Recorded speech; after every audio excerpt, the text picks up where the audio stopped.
Melody, I thought what you said about using AI, just thinking about how could you encourage critical thinking. I thought you had a great idea about actually maybe the AI is wrong and you're actually beginning to challenge that, maybe that agentic workflow. I was just wondering if you could just give us your viewpoints on, the critical thinking side of it, to how AI could be used in a way to extend that thinking as opposed to supplanting it, which is where I think the go-to is going to at the moment.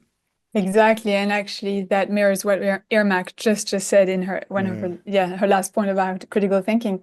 It's yeah. exactly that. It's how can we use AI to actually develop those soft skills we want so that the child or the learner or the end user of that AI tool or AI powered solution realizes that, wait a second, AI is getting it wrong.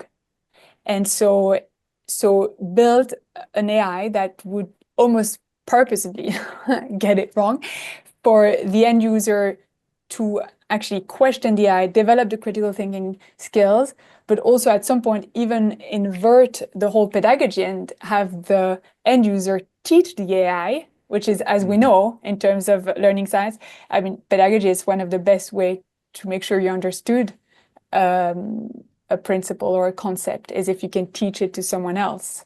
So imagine Mm, if now the learner is teaching the AI about these different concepts. And I mm. think, and someone just put in the chat, I saw something about faster horses, features, Yeah, I capabilities, saw and that it's as it's well. exactly Yeah, that. So yeah. can and that's I don't know, I don't want to take too much of the speaking time, but in fact, as an investor, that's what I'm seeing. It's either solutions that are faster horses, or at least I would call them brain hacks.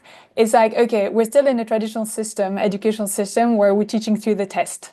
So you've got these Mm, smart edtech founders that say, hey, I've got this magic thing. You go on it and you're going to nail your test.